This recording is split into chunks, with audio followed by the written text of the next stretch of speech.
he's pretty.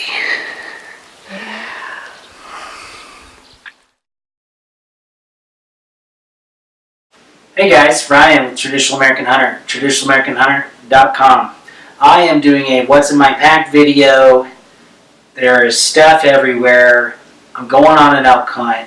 I'm in northwestern Colorado, and I have waited my entire adult life to come and do a self DIY elk hunt in Colorado. So I'm going to go over what's in my pack, what I'm bringing. I'm going on a 5-day hunt. There will be no cell service. There will be nobody else but me. I will be alone on this hunt, and I'm very, very excited. I enjoy these What's in My Pack videos. I find them very, very entertaining, very, very interesting, and so I'm here to do it for you, for all my Traditional American Hunter fans and subscribers of my channel. Okay, so I'm going to go ahead and start with this year's bow. You guys know I like bear bows and KP archery bows. I am using the Montana longbow by Bear Archery, 50 pounds, and this is a dream bow.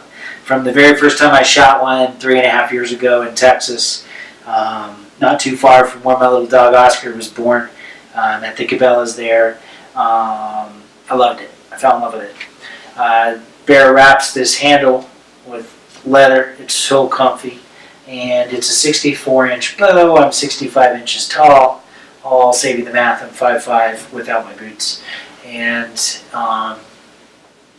it's just going to be an awesome bow. Why am I using a long bow instead of a recurve? Because I like a challenge, and it's traditional as well. So this is the bow. This quiver is made by Quickie Quiver. These are very inexpensive. It's an easy setup. I think this quiver was like 17 bucks. And I'm using the Gold Tip XT traditional 400 spine arrows. They're very durable. I love Tim Gillingham from Gold Tip. He's got a lot of good videos as well on YouTube. So that's the bow, and those are the arrows. And I have a stringer too. It's a lot easier to string a bow with a stringer. Okay, Snuffer Magnus 3 braid, made in America broadheads. This is a company out of Kansas, Magnus. I'm sure you guys know. Very good broadhead, heavy broadhead. I'm not cutting my arrows down. I want long, heavy arrows. I want at least 6 inches of penetration on that bull or cow elk. That's another thing. I have a tag for a bull or cow. So that's kind of exciting. I am also bringing a fly rod. Fly fishing is a traditional way to fish. I've been fly fishing since I was 8 years old on top of the Grand Mesa on the western slope in Colorado. And so I almost have 30 years of fly fishing in. Why stop now? It's a good way to catch some lunch or breakfast or dinner while you're going to be around some of the most beautiful, pristine mountain lakes for the trout, or, well, that's pretty much all there is in Colorado. Anyway, that's all I like catching. So let's move on. Got a box of flies for that fly rod. And all right, multi-tool. I've seen a lot of videos where they have recommended a multi-tool. I already need it for this trekking stick. I've seen a lot of videos that stress the importance of a trekking stick, and it says right there on the stick, tighten the screws to avoid slippage. So I already need this multi-tool. It's money well spent. And that trekking stick is going to alleviate the leg muscles from having to balance on uphill, downhill. I'll have a heavy pack. This pack will probably be 50 pounds by the time I pack it and show you what's in it and what I'm packing. And so that trekking stick is very important. I don't know why I don't use them in the Appalachians. I'm going to start using them in the Appalachians as well when I'm up there. Okay, so let's get back into some gear, and then I'll do clothing and food. I don't know why anybody would not hunt without a tarp, especially if they're camping. A tarp can do many things, and one of the things it can do is put an extra roof over your tent. You can haul game out with it. We use these to haul out black bears back east. It slides on the ground if it's wet. 6x8 tarp. Got some paracord to tie up anything I want, whether it be a tarp over the tent or the elk on the pack or the elk on this elk sled I'm going to build. I decided I'm not going to buy one of those expensive aluminum frame pack frames. I'm just going to make one out of some sticks and poles and use paracord. Got some bug spray. Can elk smell? Sure. Can whitetail smell? Sure. If you have bug spray on and the wind's in your face, chances are they're not going to smell you. I will bring bug spray. It's going to be 80 degrees. There could be some mosquitoes and ticks out. I'm not going to use a lot of it, if at all. I have some scent cover, fresh earth scent. This along with Bucknilla. You can buy Bucknilla or check Bucknilla out at millsoutdoors.com. Hunter Specialties scent wafers and Bucknilla are my two favorite scents. Bucknilla is my favorite. Okay, so I got a cow call. The elk are starting to respond to calls. That's a mouth call, so I can call while I'm drawing my bow with my bow in hand and have my hands free. Okay, so I have the top 3 most important things I'm bringing into the woods. A compass and a lighter packed in one. So that could be 1 or 2. That's probably the number 1 thing that I would want to take into the woods is a compass. Number 2 would be a way to start a fire. So I have not only a windproof lighter, but I also have some stay lit no matter what stick matches. And these are windproof and waterproof. I'm a traditional guy. I love wooden matches. So that's number 1. Most important thing I'm bringing into the woods. Number 2 would be the first aid kit, and number 3 would be the map of the areas that I'm hunting. And I'm hunting Colorado game units in northwest Colorado. All right, and here's a close 4th or 5th place here. This is fire starter in case the weather turns and everything's too wet. I'm going to use this for sure. You can cut this block up into 5 pieces and use it for 5 days. It goes a long way. Just cut up a little bit, put a little pine straw, leaves, or dry grass over that piece, and then your twigs and your saplings or whatever, your shavings, whatever you're going to put over it. All right. Okay, so I got a few more archery things to go over here. And some knives. I'm going to get into some clothing. And some cooking utensils. Some essentials. So I'm bringing 2 knives for skinning. And just a general utility knife that I'm going to keep right here on my chest. I'm not hunting in grizzly country, so I don't really need, bear spray. But I am going to keep this knife right here, so it's ready to go.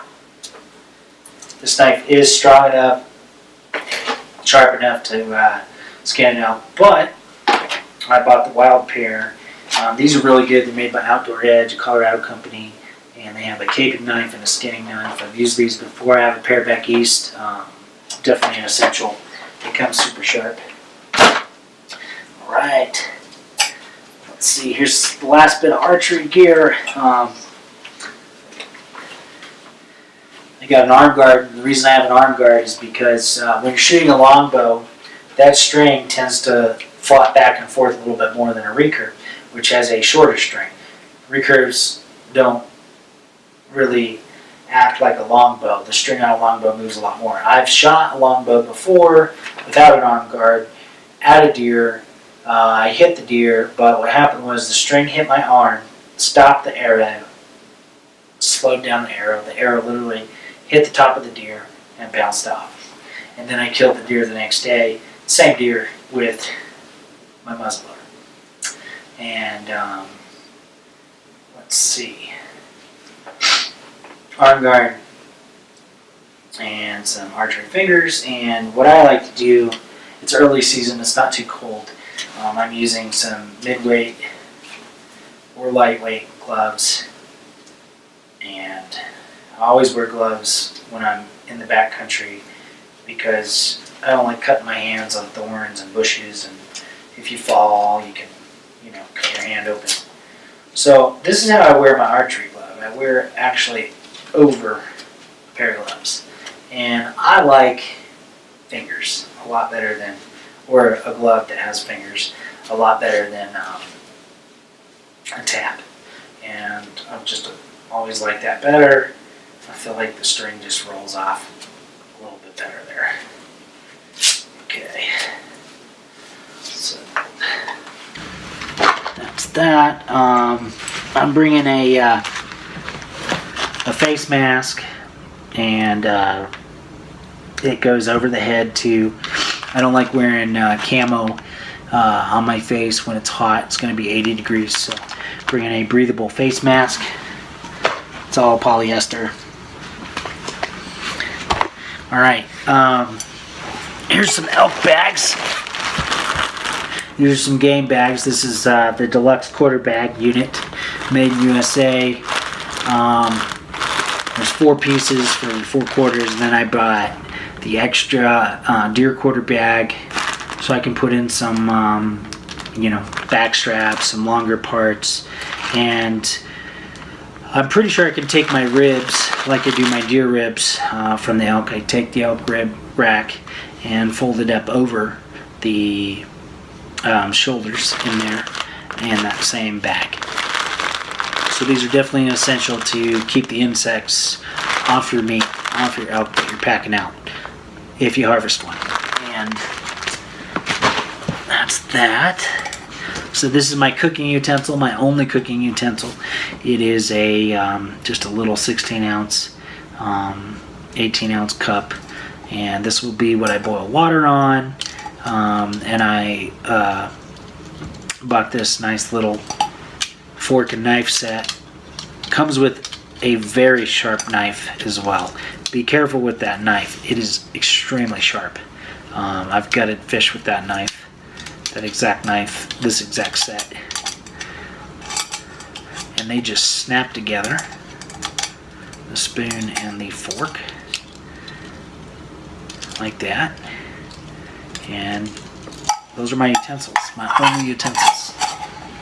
Got some salt and pepper. And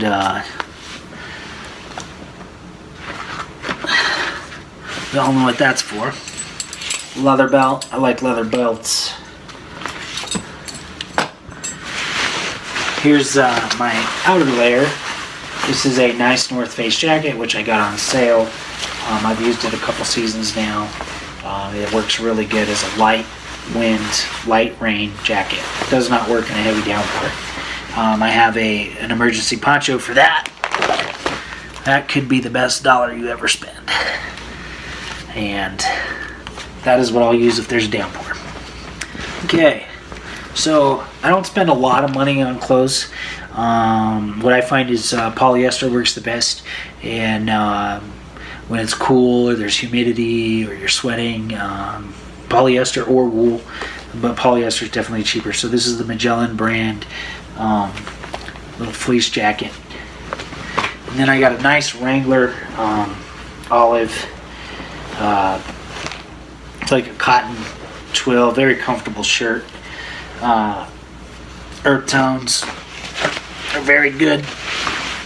Got some nice Wrangler brand. This is their mountain brand pant, as a nice warm weather pant. It's only going to get down to 30-40 degrees at night, and then it warms up to actually 80 degrees some days in the Rockies. And here's my camel pants. These will be really good in the morning, nice and warm and fluffy and quiet. And I got one set of long underwear, and if it's super hot, Ryan from Traditional American Hunter will be running around the woods in just one layer. And that is the new Mossy Oak mountain country pattern with aspen trees and blue spruces. Nice camel pattern for the Rockies. Alright, bringing 4 pairs of socks. I'll be out there 5 days. That should do the trick. These are a nice blend of Dickies brand hiking socks. Found a little bit more gear there. Go over that. 4 pairs of boxers. I will be taking a shower and or a bath in the creeks up there, ponds, lakes, whatever I find. But I bring 4 pairs of boxers, 1 for every day. Nice little beanie. I can reverse that when I'm carrying out game. There is a dual season happening. There's a deer early season happening, rifle. So I'm probably going to have to be somewhat cautious, when I'm packing out game. Wear a little bit of orange. Got the orange paracord. I don't think I need an orange vest, but if you need an orange vest, you can by all means kill an elk in an orange vest. Plenty of people do. These are some PJs, just a light pair of some sweatpant material, and then nice cotton shirt. Okay, so I have a towel right here that I wanted to show you, and then I have some extra gloves. I don't think I'll need these. These are just some extra warm gloves that I can actually wear my archery glove and my midweight glove under, and if it's real cold, I got these as a backup. I don't think it's going to be super cold. Probably not less than maybe 41 degrees in the morning. It's late August. We're not having our first freeze for a few more weeks anyway. So here's one towel. Why do I need one towel? Because I can wash it and dry it. And a washcloth, just a hand cloth. Let's see. Alright, here's a couple of gear items. There might be some more in there that I'm going to go over. Just the cheap pack of headlamps and flashlights and pin lights. $10, comes with batteries. And then water filtration. This could be number 4 on the list. Number 1 on the list. I'm only bringing a gallon of water. Just 1 jug full of water. And then a water filtration system. This will come in handy.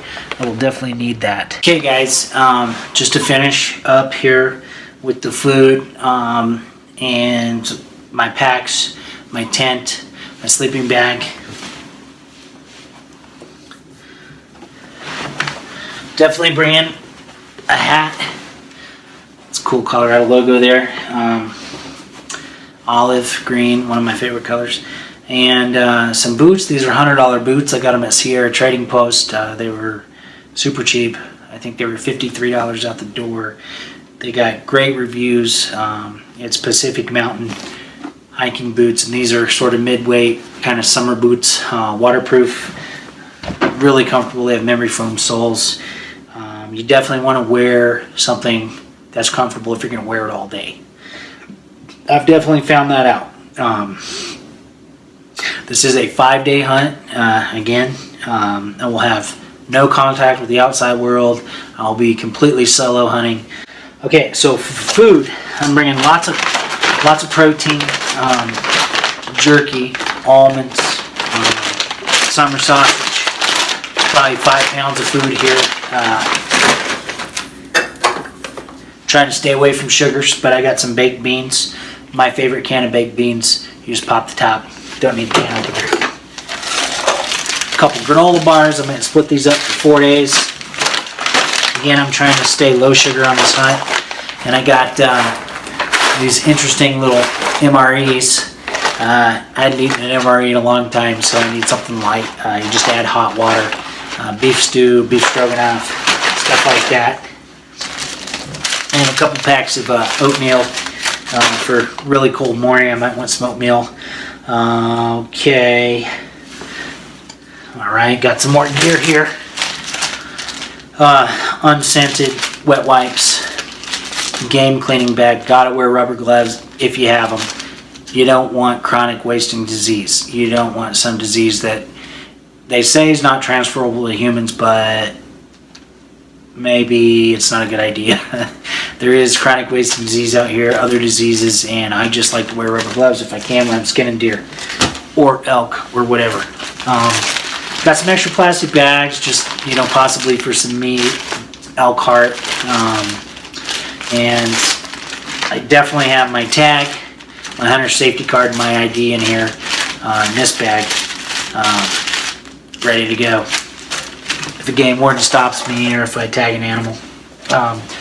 I'm wearing contacts this year. I got these glasses on today to give my eyes a rest, but I figured out that contacts allow me to aim better and shoot better. So I'm bringing glasses, contact solution, and my contacts. Here's some practice points as well that I forgot to add with the archery equipment because I'm going to practice a little bit out there with a homemade target. Here's my packs. I got this outdoor products. I'm starting to really like them. It does not have $300 worth of camo on it. That's the difference that I see. I mean, maybe those packs are more comfortable, those real expensive camo products, camo pattern products, but this bag is guaranteed for life, and it was $39. I do have a nice pack as well. Marmot is a company that started in Grand Junction, Colorado, and this will be sort of my food pack, and this will be my clothing and stuff like that. Again, I'm dragging an elk out on a sled made of wood or on the tarp, whichever seems fit. Here's my tent. This is a